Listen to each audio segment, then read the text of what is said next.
Salut les Froggies, Frog & Scottish à l'appareil. Comment ça se passe dans l'espace? Il y a un vaisseau qui se vaisseau. Résultat des élections européennes, hier, hein, comme tout le monde. Hein. Même si on a voté jeudi, on reçoit les résultats le lundi matin. Ah, tout va bien. Donc hier, j'ai d'abord entendu les résultats français. Donc ouais. Oh, j'aime bien, je note la montée du vert. Ça fait plaisir.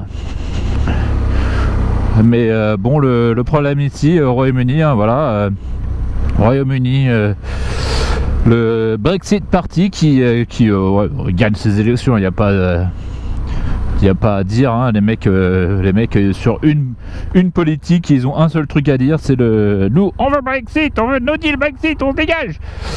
Donc ces mecs là, ils ont gagné en bas, en Angleterre, hein, surtout Angleterre, Pays de Galles.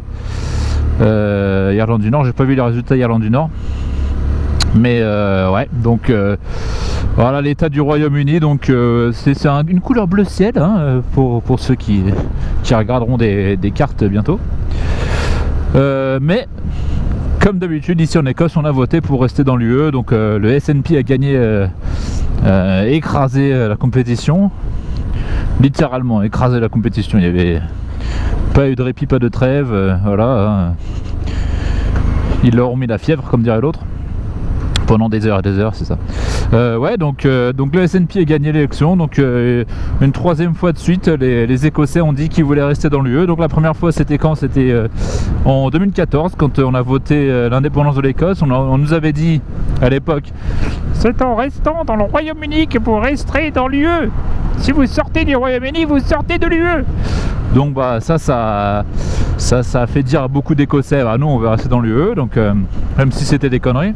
Donc beaucoup de gens ont voté contre l'indépendance à ce moment-là et pour rester dans l'UE, donc ils sont restés dans l'UE. Ensuite on a eu le vote de 2016, le référendum pour ou contre une sortie de l'UE, dont l'Écosse a voté plus de 60% pour rester dans l'UE. On a été ignoré, très bien. Parce que le reste du Royaume-Uni a dit, le Pays de Galles et l'Angleterre ont dit, non, on veut partir. Donc voilà. Donc là, c'est donc la troisième fois où on va dire qu'on veut rester dans l'UE. Où on a dit qu'on va rester dans l'UE.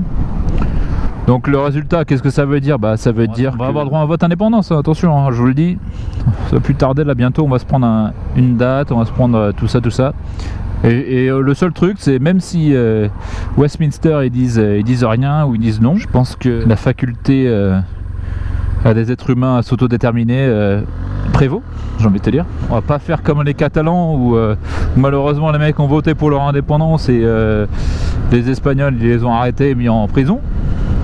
Mais il se passera un truc pas loin, je pense. Ça c'est si Westminster ils disent non.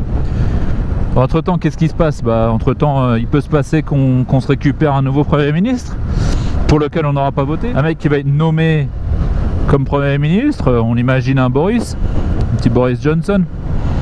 Ouais, le mec est un raciste. Ah, ça va, ça passe. On va se taper un mec, un raciste, idiot, ça va être génial. La nomination du Premier ministre bientôt, d'ici septembre, hein, je pense. Non, mais parce qu'il va rien se passer là. De maintenant à septembre, il va rien se passer. Vous inquiétez pas, parce que Theresa May elle a dit qu'elle démissionnerait, mais entre temps il faut que les membres du Parlement ils aient en vacances. Donc ça va partir en vacances. Ils vont rentrer en août-septembre, normal, 6 semaines de vacances. Donc les mecs ils vont partir en vacances. Normal, hein, je juge pas le fait de partir en vacances, c'est normal, tout le monde a le droit de vacances. Et ensuite on pourra pas voter pour le Brexit parce qu'il y aura toutes les conférences des partis nationaux, voilà. Donc ça c'est quoi, c'est août-septembre, voilà. Donc tu pourras pas faire ça. Et puis la nomination du nouveau Premier ministre, peut-être en juillet, mais ça m'étonnerait.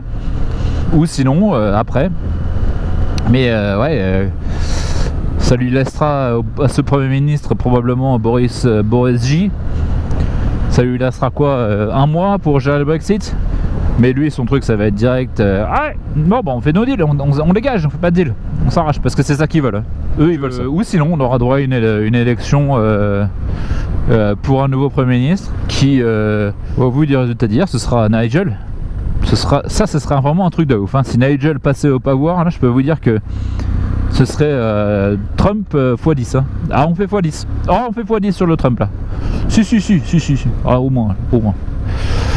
Je vous cache pas que ce sera vraiment un truc de ouf, ça. On espère ici du côté des indépendantistes écossais dont je fais partie qu'on ait droit à notre vote, hein, un vote pour devenir indépendant, hors de ce fiasco qui est devenu le Royaume-Uni. Mais moi ce que j'apprécie c'est la montée du vert, hein, même si bon voilà, j'ai une moto, hein, donc ma moto elle est pas verte, mais c'est une question d'éducation et de rapidement mais sûrement mettre en place des politiques qui rassemblent le plus de gens possible pour éduquer les gens et leur faire changer leur comportement, parce que on en a besoin, hein. Ce que je conseille aux partis verts du monde, de ne pas faire les extrémistes de l'écologie, mais de faire dans le bon sens écologique et dans le doucement, même maintenant, quoi. Parce il va falloir forcer les gens à prendre des décisions qu'ils veulent pas prendre, quoi.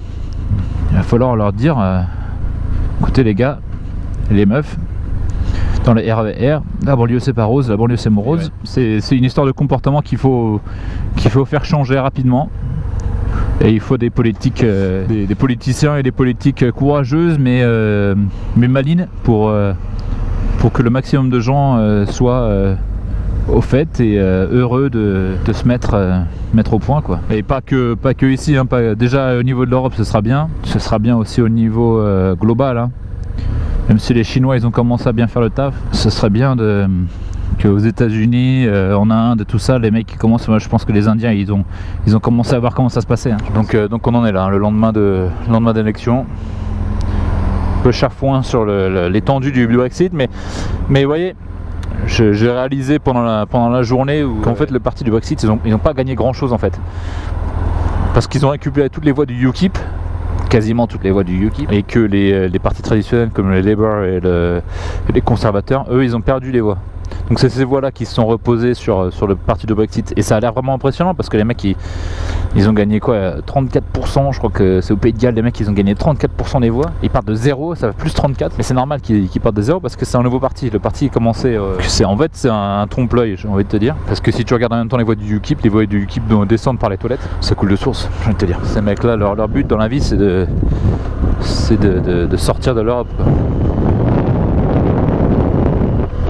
Et ça, je n'aime pas. Donc ouais, donc voilà les gars et les meufs, je vous le dis à la prochaine, et puis hasta la vista baby.